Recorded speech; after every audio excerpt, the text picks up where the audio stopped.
The following program contains coarse language.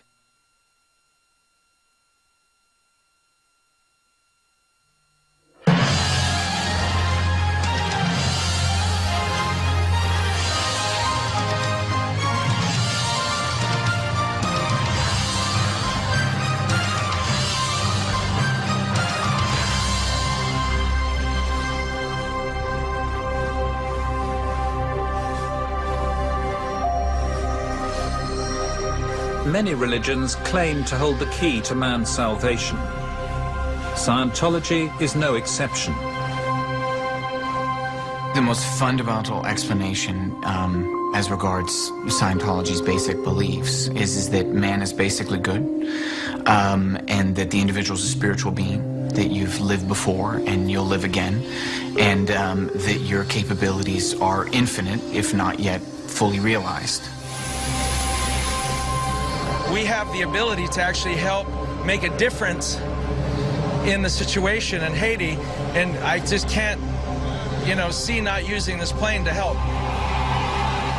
But behind the church's high celebrity profile and pious exterior lies a leadership at war with its real and perceived enemies. They include a growing band of former Scientologists and any media like Four Corners that dares to report their grievances.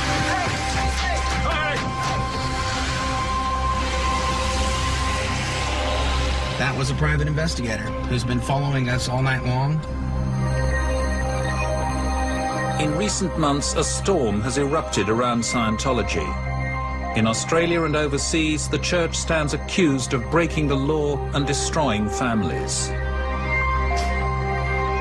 Its critics are growing in strength and numbers, openly challenging the church over how it treats its adherents and punishes them.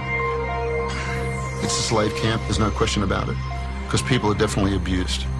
People were thrown overboard, hands bound and feet bound and blindfolded. Women of 55 years old. I was angry. Don't get me wrong, if I could have gone up there and King hit the very individual that signed my daughter to scrubbing out a dumpster, I would have been there. Tonight on Four Corners, former members of the church who say they've suffered enough shine a light on the dark side of Scientology.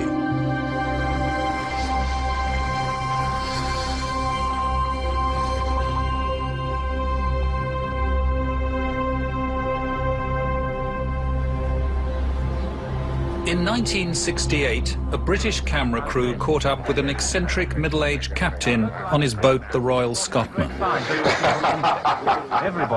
The American was L. Ron Hubbard, and he'd made a name for himself as the founder of Scientology. The subject name means skio, which means knowing how to know in the fullest sense of the word, ology, which is study of. So it is actually study of knowingness. That is what the word itself means.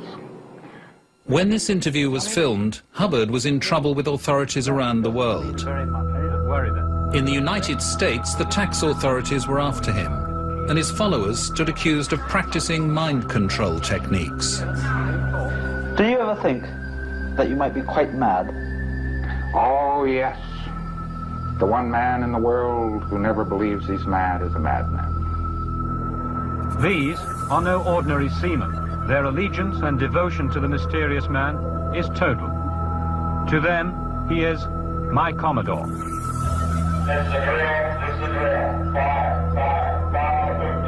Hubbard was on the run, moving from port to port, and had surrounded himself with a core of young and loyal Scientologists. He called them the Sea Organization, or Sea Org. I was one of about 10 or 15 people who was invited, being the highest trained. Hannah Eltringham Whitfield was an early member of Sea Org, and Hubbard rewarded her loyalty by appointing her captain of 2 ships. She remembers him as a complex, contradictory figure. He appeared a quite distinguished, normal-looking, middle-aged person. Did you and your fellow adherents in the church see him as some kind of savior? Very definitely, yes. But there was a dark side to L. Ron Hubbard. behind the jovial smile lay a taste for extreme forms of discipline. How were people treated on those ships if they misbehaved or if they transgressed? Abominably. I mean, looking back, I deeply regret even my fringe participation in some of the things that went on, and I'm ashamed of some of them. People were thrown overboard, hands bound and feet bound and blindfolded. Women of 55 years old. For running a process incorrectly, a counseling technique incorrectly in an auditing session. These people would be rescued. But Hubbard exercised absolute authority over his crews, and those who crossed him risked being consigned to a punishment group he called the RPF, the Rehabilitation Project Force. They were dressed in rags, they were filthy, they weren't even allowed to bathe except maybe once a week, and their food would be served to them in slop buckets, and they would eat out of those slop buckets on the deck with their hands. And, looking back at something like that, there's no way anyone can justify not saying something, not doing something, yet not one of us spoke out, not one of us did anything. Hubbard's culture of unwavering obedience and extreme discipline survived his own passing in 1986 and continues to the present day, under the leadership of his successor, David Miscavige. In Australia, the movement Hubbard founded has had a stormy passage. After being banned in 3 states in the 1960s, Scientology achieved the legal status of a religion in 1983, allowing it to be tax-exempt. Now, there are calls for its status to be reviewed. There definitely needs to be an inquiry into the church's status, because it's not really a church. It may have a philosophy that's religious, but it's strictly business. Joe Reish is a former rugby league star who played for Eastern Suburbs and Canterbury Bankstown back in the 1970s. He was recruited to Scientology in Sydney at the age of 19. Later, he moved to America, and tonight he's speaking out for the first time. Initially, I wasn't attracted to it, but I was curious about knowing how someone could be better. And I'm always about improvement. And if that was a way to improve me to be a better athlete or a better football player or a better person, I was interested. As a well-known football player, Joe Reish was treated like a star by the church. And he wasn't just successful on the field, he was a fast learner of L. Ron Hubbard's teaching. I did the highest level by the age of 23. The painful experiences hidden in your reactive mind are the cause of your fears. When members of the public are recruited into Scientology, they learn about Dianetics, L. Ron Hubbard's self-styled science of mental health. What would life be like if all of the pain you've experienced no longer affected your abilities, emotions, and behavior? You would be yourself, free to enjoy life and reach your full potential. In short, your mind would be clear. That is the goal of Dianetics. But learning Dianetics costs money. Joe Reish calls it the bait and switch. What they don't tell you is that if you want to go clear, which is what Dianetics sells, that's a $35,000 to $75,000 project. You don't know that. So there's your first bait and switch. You buy a $3 book, and it's going to cost you 50 to 75 grand. Some Scientologists pay even larger sums to move from Dianetics onto Scientology's more advanced spiritual pathway, the Bridge to Total Freedom. The Bridge contains a series of levels designed to increase your spiritual powers. Once you go clear, they say, well, forget about that. You need to go spiritually free. Well, hang on, I just got in to get rid of the mind. Now you're telling me I got to go spiritually free? And there's another switch. But they don't tell you that's going to cost you as well. And there's this whole route all the way through the top. Oh, that'll run you 150 to 250 grand. How much did you spend in all? Well, prior to the marriage and with the marriage, I would say a total between my wife and I at the time, maybe $400,000 to $500,000. I'll just stack these in here. Okay, will you shift over, I'll start stacking. One Australian family who fell foul of the hard sell were the Andersons from Canberra. Now they've left the church, this is their third trip to the rubbish tip to offload their stock of Scientology materials. Many thousands of dollars, eh? Have the tips open today. As public Scientologists trying to master the teachings of L. Ron Hubbard, they found themselves deluged with phone calls asking them to buy more and more of his books. Well, they might. It'll be too late. We were receiving up to 250 phone calls a fortnight to buy books. If not to buy books, to donate books. If not to donate books, it's to buy a second set, you know? It is an enormous commercial enterprise, isn't it? No, it's a religion. It's a large international religion that you know, is exactly that, a religion.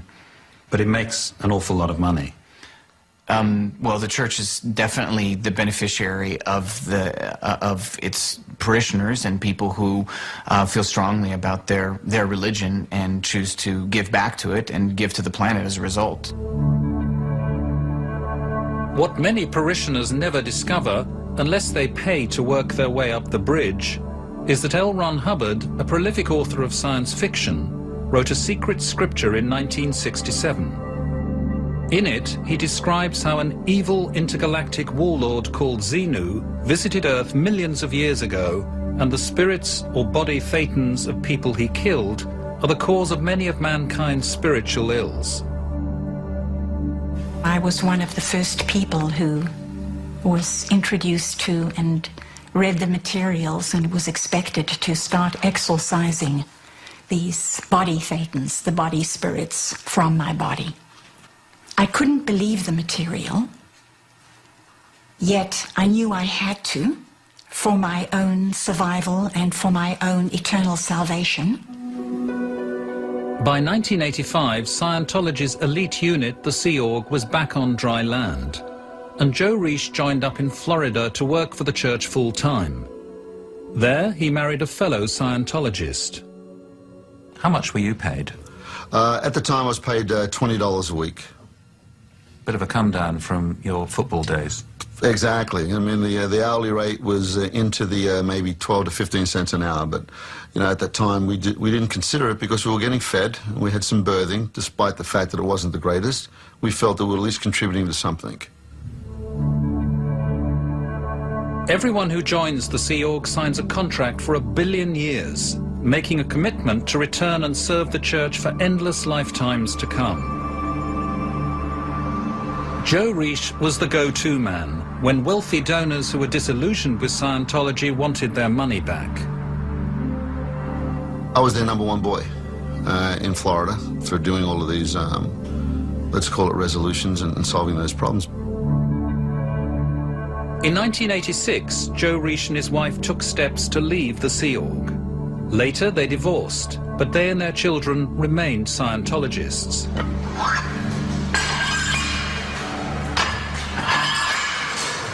For 19 years, Joe Reish had jobs outside the church, often as a personal fitness trainer.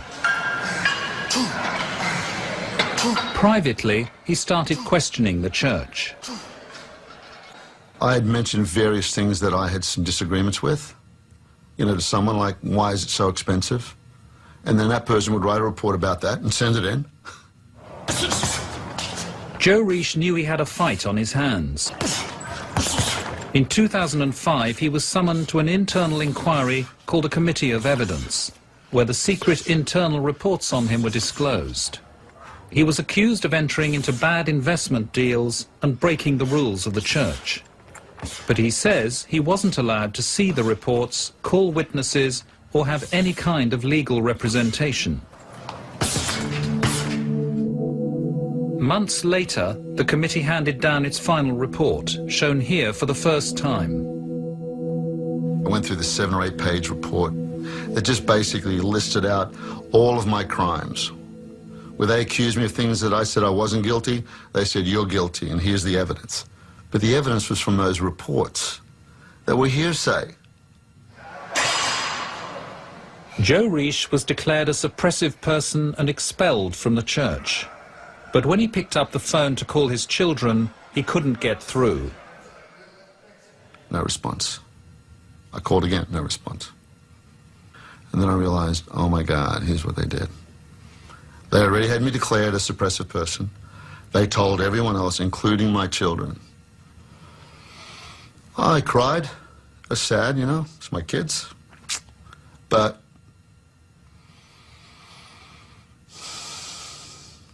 you don't do that to a parent. You don't do that. So.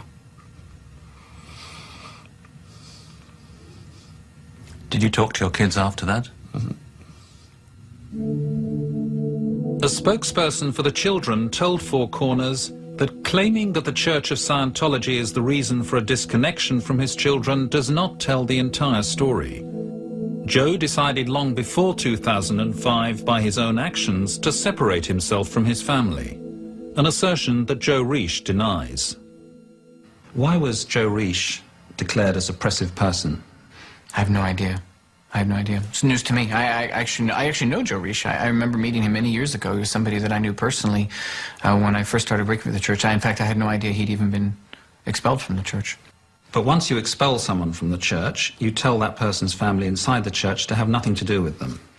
No, that is not the case. What specifically what you're referring to is if somebody is expelled from the church, anybody who insists on continuing to be connected to somebody who's been expelled from the church would be told that as long as they maintain that connection, they're not welcome in the church, because a church, any organization, and particularly a church, like other churches, has a right to not welcome in its ranks people who are supporting or connected to people who are attacking the church and mean the church harm.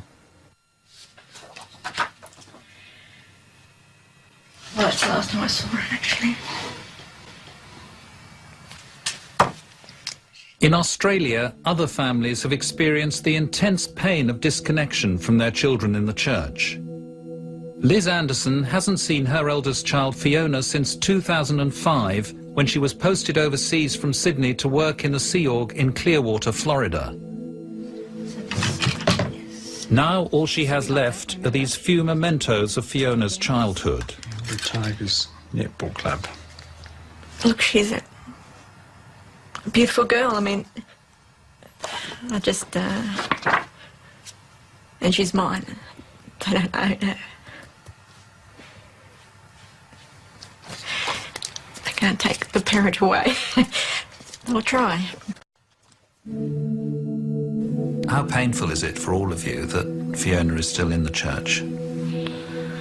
Well, I love my wife dearly, and there's been many times I've seen her just so distraught at the fact that she can't have contact with her daughter. It's a very cruel doctrine, a very cruel policy to separate family members from each other on pain of being expelled from the church. Well, let me put it this way. Considering just in the last couple of days and on my last trip to Clearwater, I saw Miss Peachy walking down the street. I believe, come to think of it, the street that she was walking down, I saw 2 or 3 payphones that she most capably could have stopped, picked up the phone, and called whomever she wished to speak with.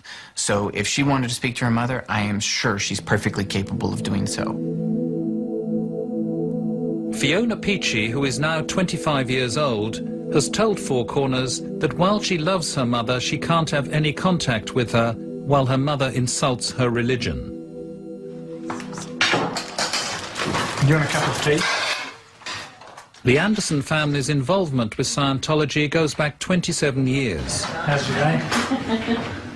Liz and James were both married before, and they spent their early adult lives in the Sea Org. When they became a couple, they fled the Sea Org and were expelled from the church. That is, as a Scientologist, quite degrading. You know, your children are told you're a suppressive person. This is busy in this kitchen today. A lot of production happening here. For years after being expelled, the Andersons worked to get back into favour with the church. Eventually, they were allowed back in as public Scientologists. And when Fiona was 14 years old, the Sea Org came asking for her. You're indoctrinated as a parent that the best thing for your child to save them is to pull them out of the school system because they're corrupt and put them either in the Sea Org, which would be ideal, or working in an org, a lower organisation. Scared of the consequences if she refused, her mother took Fiona to Sydney. She's got the biggest brown eyes, Fiona, and they just melt your heart. And she looked at me, and she had signed the billion-year contract. She said, "But can I just come home, Mum?" And I said to her, "Don't ever ring me and say you want to come home, because I can't do that for you, because you'll be declared a suppressive person if I take you."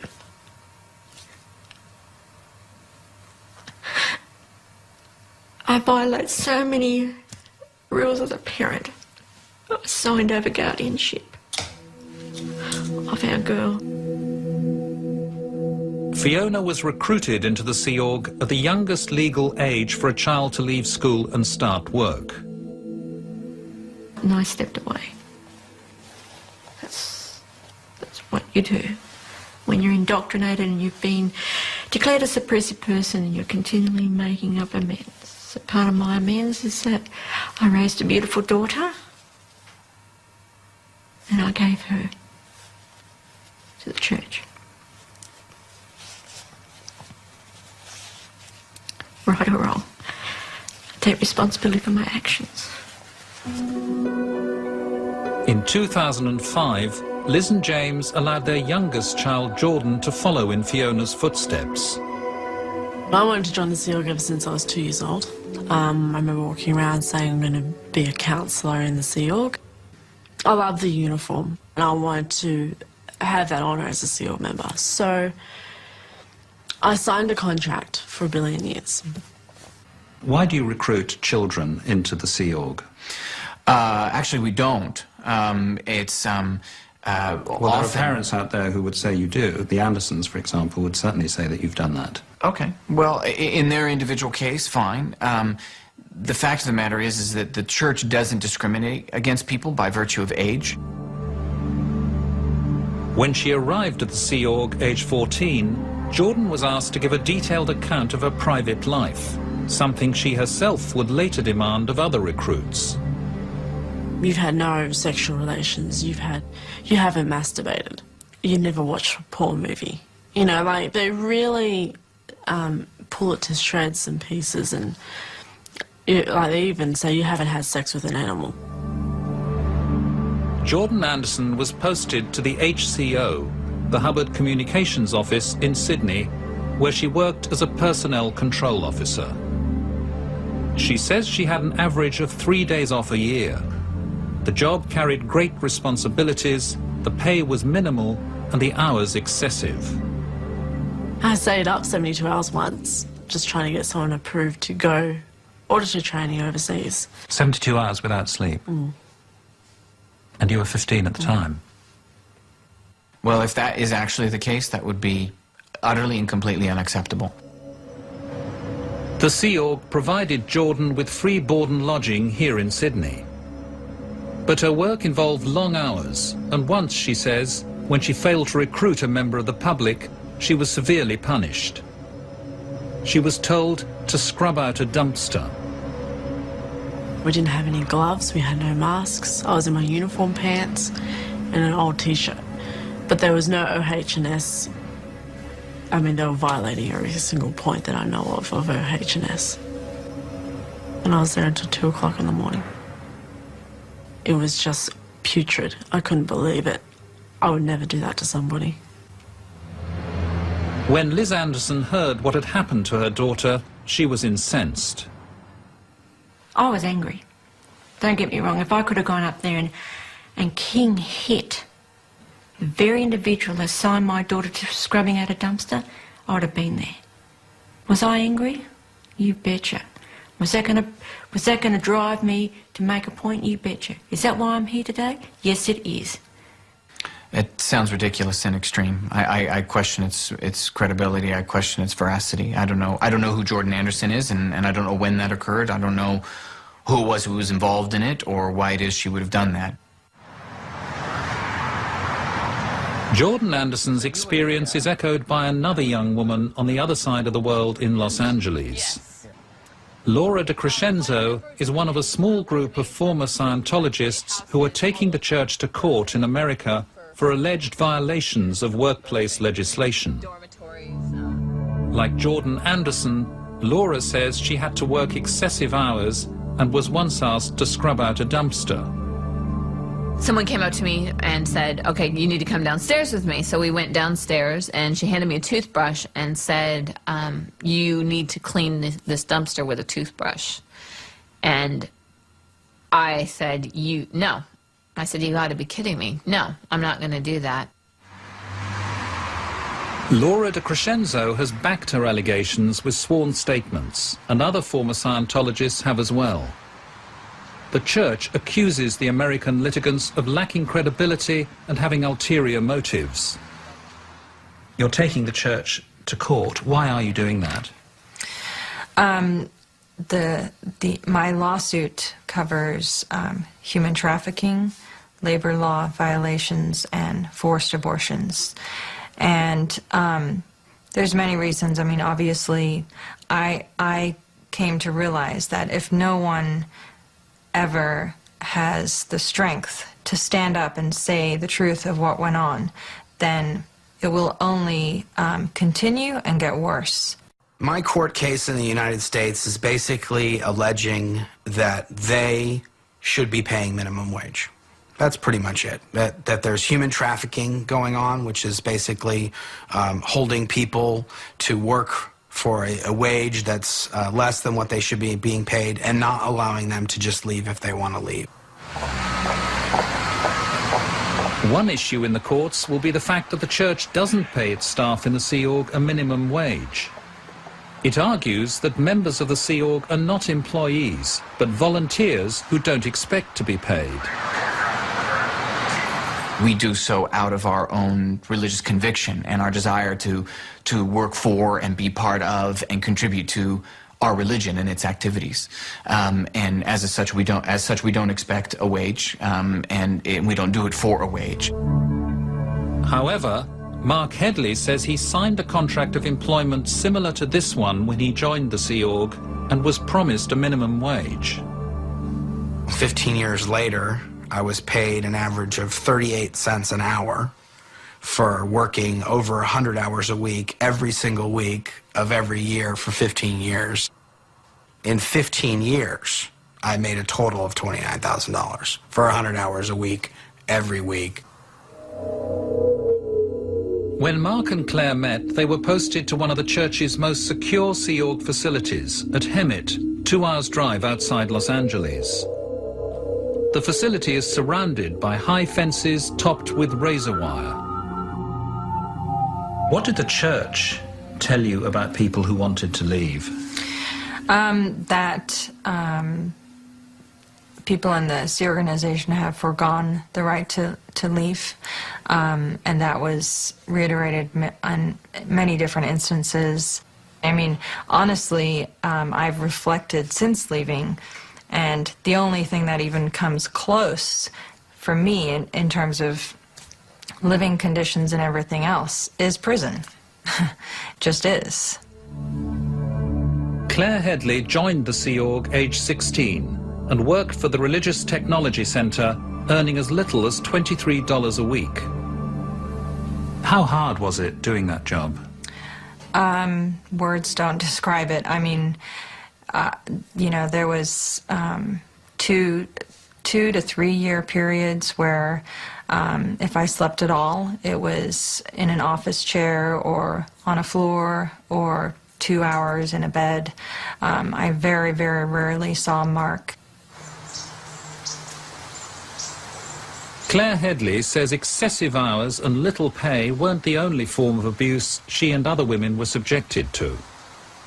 She says she was coerced by senior staff into having 2 abortions. The church denies these allegations.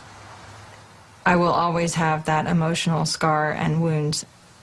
It's a horrifying form of abuse that goes on very prevalently in this organization. Claire Headley says the first abortion took place when she was 19 years old. She and Mark had married 2 years earlier. I had not been paid in months, and I'd used birth control before, but I could not afford it. They sat down with me and prepared me for essentially saying, good, we're going to take you to the Planned Parenthood. They're going to ask you, do you want an abortion? You are to say yes. And I was going to be driven there by a staff member who would be waiting for me outside in the waiting room. So there was absolutely no option. I mean, I was absolutely cornered. This was my worst nightmare come true, absolutely. Claire Headley says her second abortion took place in Clearwater, Florida. Again, she says she had no money for contraception. She asked to speak to her husband, Mark, who was still at the Hemet base outside Los Angeles. That was not authorized. Essentially, I was forced to go through with this. I wasn't able to tell Mark anything of this until the next time I saw him physically, which was 8 months later. That's when I found out. I was not consulted, I was not told, it was kept quiet, nothing. What is the Sea Org policy on having children? Sea Org members do not have children. If someone is a member of the Sea organization and they wish to have a child, they would need to do so outside of the Sea Org, at which point, when the child is of age, those individuals could come back, to the Sea organization if they so chose. And that's been policy for almost 20 years now. Why does the church ask pregnant women in Sea Org to have abortions if they wish to stay in the Sea Org? Absolutely, that is absolutely not true, and I categorically deny that allegation. The Church of Scientology would, under no circumstances, and it is certainly has no reflection in church policy, tell a woman what to do with her body, tell a woman what to do with regards to her child, her pregnancy, her family, or any such thing. Right. This, though, is exactly what many women allege. Claire Headley says she knows of about 40 other women in the Sea Org who say they've been pressured into having abortions. Good boy. Laura DeCrescenzo joined the Sea Org in Los Angeles aged 12 and says she was coerced into having an abortion 5 years later by a senior officer. She started explaining to me that at this stage, the baby, as they refer to it, there was no Satan there, meaning there was no spirit occupying the body. She was saying, look at how detrimental it would be to the organization if you were to leave. Your post or your job is very important here. We don't have anybody else to put in that job right now.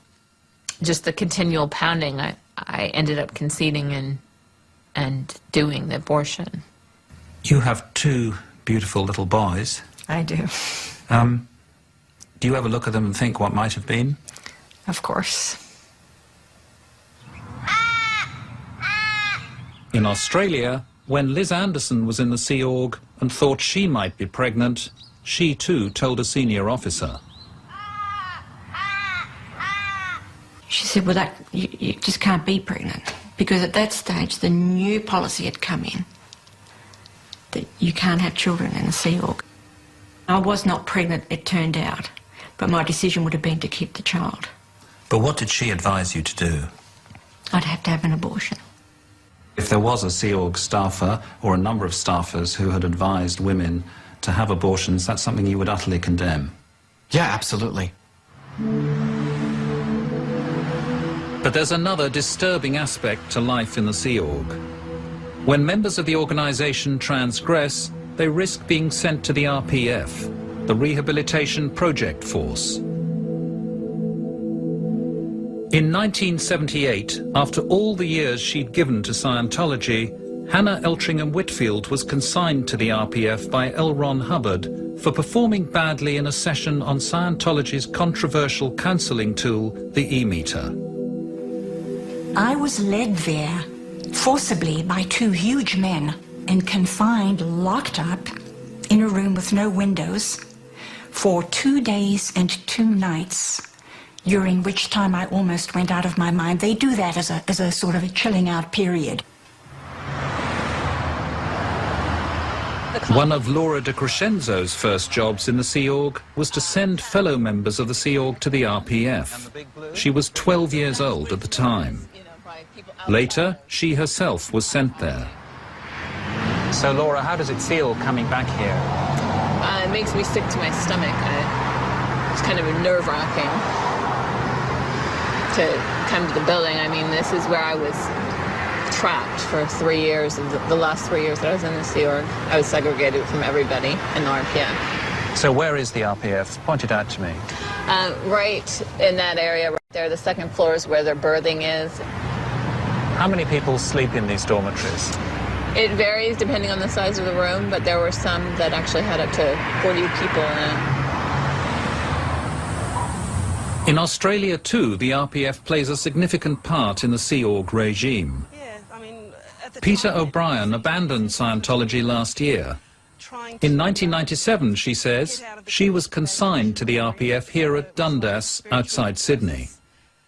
You are allowed to study for 5 hours, and then the rest of it is cleaning and heavy work, heavy labour. Remember, we're already heavily indoctrinated when we're working in a Sea Org, so when they give you a pick and a mallet and tell you to go and break rocks, you do it, and you run everywhere. It sounds very harsh. Very harsh. Am I right that within the RPF, there's a further RPF?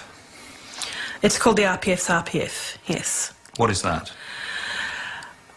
That is the lowest of the low, as far as not even the other RPFers are allowed to speak to you, as in the communication is cut. Joe Reish was never sent to the RPF, but saw it in operation. To me, it's a slave camp, there's no question about it, because people are definitely abused. They're stripped of any rights as an individual. They're not allowed to talk to public individuals. They have to run from one station to another. No walking, no slow pace, it's movement. What it really is a breakdown of the spirit. The Rehabilitation Project Force is a program within the church's religious order whereby Sea Org members who burn out on their jobs or are failing or incapable of or not performing well in their functions can be given the voluntary opportunity to have a period of reflection, rehabilitation, redemption, making of amends within the religion as an alternative to being expelled from the church's religious order. So it's a punishment, in fact? Absolutely not. The Rehabilitation Project Force is one of the oldest religious traditions. It's almost as old as religious orders themselves. In correspondence with Four Corners, you described it as a private religious retreat. That's correct. Tommy Davis says that the RPF is a private religious retreat. A private religious retreat? He's got to be hallucinating. Ask him what drugs he's taking. Oh, you got hiccups, huh? After Mark Headley was threatened with being sent to the RPF, he fled Hemet on a motorbike. His wife Claire followed soon after. Kaylee, look at Mommy. But many of those, like the Headleys who've left the Sea Org, report being pursued and spied on afterwards.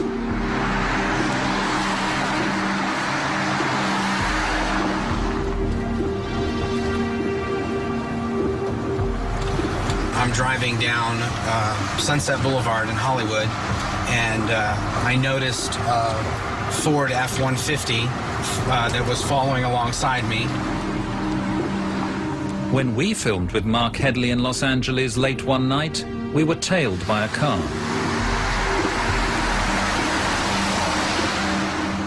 I left in 2005, and I've had a good 4 years of experience in being followed by private investigators sent by Scientology. So it's a bit odd. I mean, I'm driving my kids to school, and I have a private investigator following me. It's I've had private investigators show up at my place of business. I've had private investigators camped outside my house day and night. My garbage has been dug through. Half an hour later, back at our West Hollywood hotel, there was a familiar vehicle parked outside. We're going to see if it is the same vehicle and the same license plate. And I will tell you that, yes, it is. 8U2-9097. There's a gentleman who is sitting down now. He's laying down.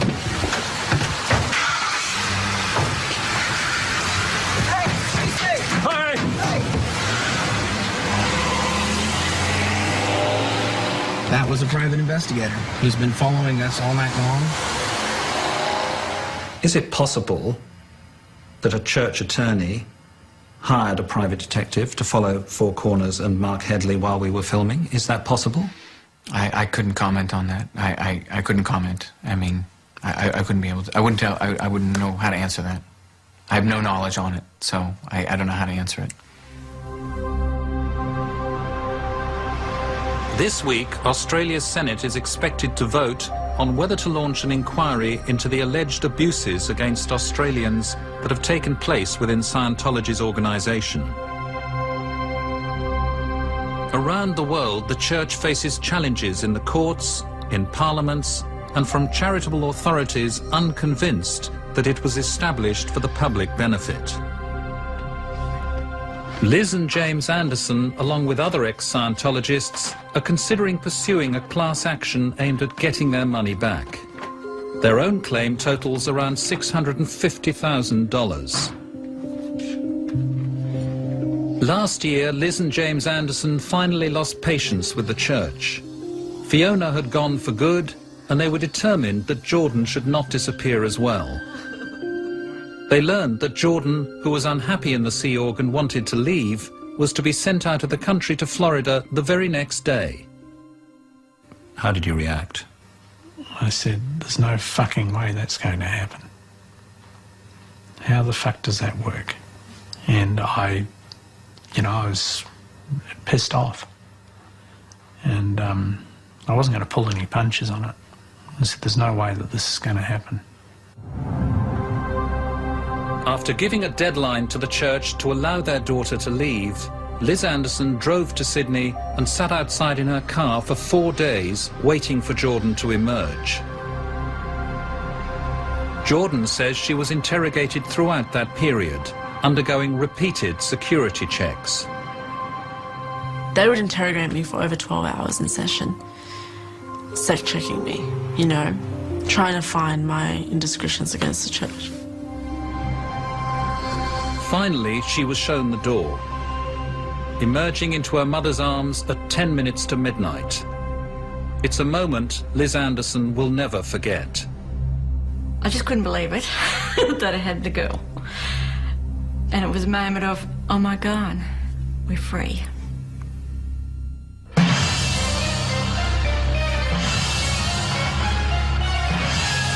You can see extended interviews with key participants in tonight's programme online. Just go to abc.net.au/4corners.